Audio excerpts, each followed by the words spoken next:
नमस्कार दोस्तों, ASB news India के डिजिटल पैनल पर आप सबका हार्दिक स्वागत है, अभिनंदन है। दिल्ली विधानसभा चुनाव में अब 2 हफ्ते से भी कम का समय शेष रह गया है और पार्टी ने सभी बड़े जो चेहरे हैं उन पे बड़ी जिम्मेदारियां दी हैं। पश्चिमी उत्तर प्रदेश में भाजपा के बड़े चेहरे और पूर्व केंद्रीय मंत्री संजीव बालियान जी को भी कई विधानसभा सीटों की जिम्मेदारी सौंपी गई है। तो दिल्ली विधानसभा चुनावों को लेकर कैसा माहौल है और क्या भारतीय जनता पार्टी एक बार फिर से लंबे अरसे बाद बीजेपी की सत्ता में वापसी करने जा रही है? उन्हीं सारे मुद्दों के साथ साथ में मुजफ्फरनगर में पिछले दिनों जो कुछ हुआ उसी बारे में बालियान जी से चर्चा करेंगे। तो मंत्री जी, कैसा माहौल दिल्ली के विधानसभा चुनाव में आप इस वक्त देख रहे हैं? लगातार तीसरा चुनाव है। जब मैं भी दिल्ली में हूँ, 2015 में थे, 2020 में था, दोनों चुनाव में तो मैं सह प्रभारी था। इस बार बिल्कुल अलग माहौल है, अंतर साफ दिखाई देता है। जनता में भी ये बात है कि दिल्ली बहुत पिछड़ गई। अगर आप दिल्ली के गांव देखेंगे या दिल्ली के मोहल्ले देखेंगे, अभी मैं शादरा गया था जहाँ मैं पढ़ा हूँ, मैंने 11वीं 12वीं वहाँ से की है, तो मुझे लगा शादरा तो वहीं रह गया, बाकी हिंदुस्तान बहुत आगे निकल गया। यही दिल्ली देहात की स्थिति है, गाँव की स्थिति है। आप कह सकते हैं हमारे गाँव या हरियाणा के गाँव, पश्चिम उत्तर प्रदेश के, आज दिल्ली के गाँव से बेहतर स्थिति में दिखाई देते हैं। तो लोगों में ये बात आ चुकी है कि इस सरकार के रहते डेवलपमेंट पे तो कोई बात कभी हो नहीं सकती। तो मुझे लगता है इस बार दिल्ली में भारतीय जनता पार्टी की सरकार बनने की पूरी संभावना है, बहुत बेहतर माहौल है। एक बड़े वर्ग का मानना यह है कि फ्री की रेवड़ी हर पार्टी के घोषणा पत्र में है, चाहे वो आम आदमी पार्टी हो, चाहे भारतीय जनता पार्टी हो, चाहे कांग्रेस हो। जन सुविधाओं के बारे में उतनी ज़्यादा चर्चा नहीं हो रही है और जो रोज़मर्रा की समस्या है, चाहे दिल्ली के जाम की हो, पोल्यूशन की हो, ये सारे मुद्दे एक तरह से चुनावी पूरे परिदृश्य से गायब हो गए हैं। तो क्या फ्री की रेवड़ी के जरिए ही, जैसे आम आदमी पार्टी पे आप लोग आरोप लगाते हैं, क्या आप लोग भी उसी राह से सत्ता हासिल करना चाह रहे हैं क्या? देखिए, जब 2014 में मोदी जी आए तो एक एजेंडा था डेवलपमेंट का। देश ने डेवलपमेंट के एजेंडे पर वोट दी थी और डेवलपमेंट हुआ भी। बहुत से परिवर्तन देश में, सड़कों का जाल बिछा, एयरपोर्ट आए, बहुत कुछ बदलाव देश ने पिछले 10 सालों में देखा है। लेकिन मोदी जी के डेवलपमेंट के साथ एक विज़न और था उनका, जो समाज का आर्थिक और सामाजिक रूप से कमज़ोर तबका है, उसके लिए भी अलग अलग योजनाएं नरेंद्र मोदी जी लेकर आए थे। चाहे वो आयुष्मान भारत की योजना हो, चाहे किसान के लिए योजना हो, और अलग अलग वर्गों के लिए हमेशा उनके, लेकिन वो दोनों बातों को साथ लेकर चले, डेवलपमेंट भी और आप कह सकते हैं कि जो कमज़ोर वर्ग है उनको फ़ायदा पहुँचाना, दोनों साथ लेकर चले मोदी जी। दिल्ली में जो आम आदमी पार्टी सरकार है उसने घोषणाएं तो की और वैसे हुए, फ्री में बस यात्रा या और इस तरह की, लेकिन डेवलपमेंट उनका कहीं दिखाई नहीं दिया। कि काम भी सरकार को सबसे आसान काम है कि एक ऐसी योजना बनाओ जिसमें डायरेक्ट लोगों को पैसा दे दो। डेवलपमेंट थोड़ा मुश्किल काम है, मेहनत का काम। तो भारतीय जनता पार्टी की पॉलिसी पहले से रही है कि जो सरकारी सुविधाएं हम दे सकते हैं अपने दायरे में, वो लोगों को दी जाए, फ्री में भी दी जाए, लेकिन साथ के साथ डेवलपमेंट भी हो। तो दोनों पार्टियों में अंतर यही है कि वो सिर्फ फ्री बीज के ऊपर चुनाव लड़ना चाहते हैं, हम सामाजिक योजनाएं भी लागू करना चाहते हैं और डेवलपमेंट का काम भी करना चाहते हैं। केजरीवाल साहब कह रहे हैं कि अगर भाजपा की सरकार आ गई तो फ्री की सारी योजना बंद कर देगी। नहीं, घोषणा पत्र में भारतीय जनता पार्टी कह चुकी है कि जो योजनाएं दिल्ली में दिल्ली की जनता के हितों के लिए, कमज़ोर वर्ग के लिए चल रही है, वो योजनाएं भी लागू रहेंगी। कुछ और बेहतर योजनाएं के साथ के साथ डेवलपमेंट पे भी खर्च बढ़ाया जाएगा। देखिए, दिल्ली में इसलिए सरकार चल रही है कि दिल्ली पुलिस की सैलरी इनको नहीं देनी, डीडीए इनके पास नहीं। बहुत से सरकारी विभाग ऐसे हैं जो केंद्र सरकार के द्वारा खर्च किया जाता है उन पर, लेकिन साथ के साथ डेवलपमेंट तो रुका है। इस बात का जवाबदारी तो आम आदमी पार्टी को देनी पड़ेगी कि दिल्ली के आज हालात क्या है। आप चारों तरफ आप भी घूम रहे हैं, आप देख रहे हैं।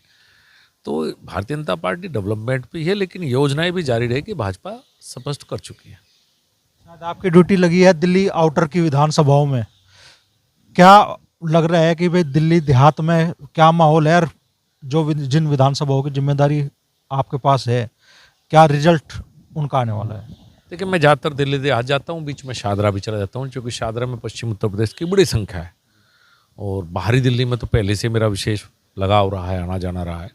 और बाहरी दिल्ली थोड़ी सी दुखी इसलिए भी है कि बाहरी दिल्ली में किसान बचे हुए हैं। इस सरकार ने किसान को किसान नहीं माना। अब उत्तर प्रदेश में ट्यूबवेल का बिजली का कनेक्शन फ्री है, आप दिल्ली में ले नहीं सकते, आपको कमर्शियल देना पड़ेगा। यहाँ अगर आप ट्यूबवेल लगाते तो कमर्शियल रेट है, यहाँ फर्टिलाइज़र भी नहीं मिलता सब्सिडाइज रेट पे। दिल्ली सरकार किसान को किसान ही नहीं मानती। दिल्ली के गांव के हालात अगर आप देखोगे तो हमारे और आपके गांव उनसे बेहतर स्थिति में। और दिल्ली का देहात ये समझ चुका है कि इस सरकार के रहते संभव नहीं है, तो दिल्ली देहात में इस बार बड़ा बदलाव आने की संभावना है। दिल्ली की चर्चा तो होगी। आखिरी सवाल मगर मैं दिल्ली के विधानसभा चुनाव के बारे में आपसे करना चाहूँ। 70 विधानसभाएं हैं, आपका या पार्टी का आकलन क्या है कि इस बार कितनी विधानसभा सीटें आप लोग लाने जा रहे हैं?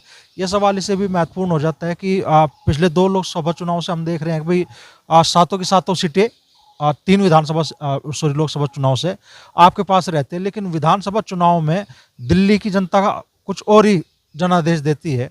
तो इस बार क्या अनुमान आप लोगों का है, पार्टी का क्या अनुमान है कि 70 में से कितनी विधानसभा भारतीय जनता पार्टी हासिल करने जा रही है? देखिए, अनुमान तो लगाना मुश्किल है, लेकिन माहौल में बदलाव यहीं से दिखाई देता है। आप जहाँ बैठे हुए हैं, ये नई दिल्ली सीट है और इस पर हमेशा केजरीवाल जीतते हैं 3 चुनाव लगातार। इस बार ऐसी स्थिति है कि प्रवेश वर्मा ही चुनाव जीतेंगे। सब कह रहे हैं कि प्रवेश वर्मा बहुत अच्छा चुनाव लड़ रहे हैं और चुनाव जीतने की संभावना है। तो ये तो करीब करीब सब लोग मानते हैं कि इस बार भारतीय जनता पार्टी सरकार बनाएगी। सीटों की संख्या के बारे में मैं कभी आकलन नहीं कर पाया अपने जीवन में। अच्छा, चलिए, जब नई दिल्ली विधानसभा सीट का जिक्र आ ही गया तो नई दिल्ली विधानसभा सीट मानी जाती है मुख्यमंत्री की सीट। यहाँ शीला दीक्षित जी विधायक चुनी गई तो मुख्यमंत्री बनी। अरविंद केजरीवाल लगातार इस सीट से जीत कर मुख्यमंत्री बन रहे हैं।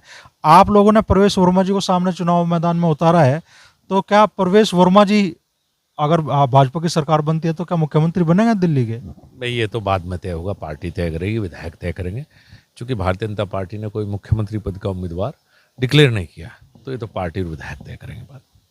चलिए, अब मुजफ्फरनगर की तरफ चलते हैं। पिछले दिनों बड़ा घटनाक्रम हुआ और जो बात आप लगातार कहते आ रहे थे कि साहब अगर मुजफ्फरनगर के हालात ना सुधरे, भ्रष्टाचार में कमी ना आई, अधिकारियों ने अपना रवैया ना बदला, तो फिर आप सड़क पर उतर के भी इलाज करेंगे, सड़क पर उतर के भी जनता की हितों को जो आवाज़ है उसे बुलंद करेंगे। मंसूरपुर थाने में आप पहुंचे, उसके बाद जो सारा प्रकरण हुआ सिक्योरिटी वापस लेने का, और अब प्रशासन भी फिर महापंचायत का ऐलान हुआ, बैकफुट पर आया। पूरे प्रकरण को आप किस तरीके से देखते हैं, चूंकि बहुत लोगों के मन में सवाल है इस पूरे घटनाक्रम को लेकर? देखिए, मुद्दा जहाँ से शुरू हुआ था वो मंदिर और धर्मशाला की ज़मीन को लेकर था। आप भी उस दिन वहाँ थे। सुरक्षा कोई महत्वपूर्ण मुद्दा मेरे लिए थी नहीं। मैंने अगले दिन भी कहा, महत्वपूर्ण बात यह है कि क्या मंदिर और धर्मशाला की ज़मीन पर भी कब्जा कराया जा सकता है।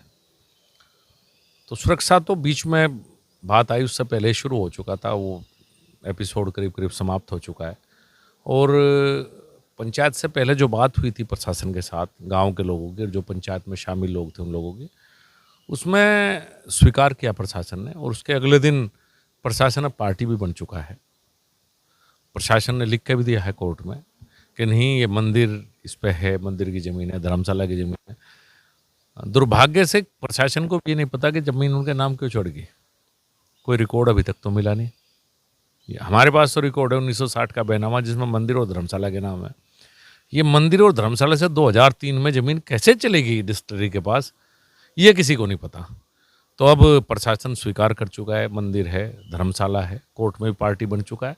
तो मुझे लगता है कि कोर्ट से भी न्याय होगा, क्योंकि जब तथ्य कोर्ट के पास चले गए हैं सारे के सारे, प्रशासन ने स्वीकार किया। हाँ, ये जरूर है कि मैं बार बार ये कह रहा हूँ भाई 2003 में कैसे चढ़ी, इसमें क्या हुआ, कम से कम ये क्लियर हो। आगे से ऐसे घोटाला ही कहूँगा मैं तो, इस तरह के घोटाले ना हो। तो जब सबने मान लिया तो हमारी तो लड़ाई तो मंदिर और धर्मशाला की ज़मीन को लेकर थी।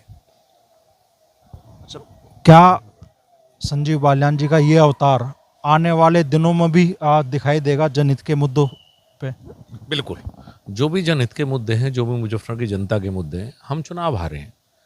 जनता ने समाजवादी पार्टी का सांसद चुना है, वो जनता का जो भी फैसला है उसे स्वीकार है। लेकिन हमें साथ के साथ ये मैंडेट भी दिया, बहुत नज़दीक अंदर से हम चुनाव हारे हैं, तो बहुत से लोगों ने भारतीय जनता पार्टी को समर्थन चुनाव में दिया है। तो जो भी जनहित के मुद्दे हैं, अब बैठकों में बैठ के नहीं कर सकते, लेकिन मीडिया के माध्यम से, जनता के माध्यम से अगर कोई समस्या है, उसे समस्या को उठाना, उसका हल करने का प्रयास करना, ये मेरा प्रयास रहेगा। जो भी मुजफ्फरनगर के विकास के लिए, जो भी डेवलपमेंट के लिए केंद्र सरकार के द्वारा ज़्यादातर प्रोजेक्ट मुजफ्फरनगर में आए हैं, जो भी संभव होगा उसमें हम सबका सहयोग करने का मैं प्रयास करूँगा। ये लगातार दिखाई देता रहेगा कि भाई बुला लो, अधिकारी नहीं मिलेगा, कहना बैठे शाम तक यहीं, कल तक भी आओगे तो कोई दिक्कत नहीं, लेकिन समस्या का समाधान करके ही जाएंगे। हाँ, अगर ज़रूरत पड़ी तो जनता के बीच में लगातार रहेंगे, कोशिश करेंगे कि अधिकारी समझ के अपनी समझबूझ से काम ले, और नहीं तो फिर एक क्या रास्ता बचता है फिर आप बताओ।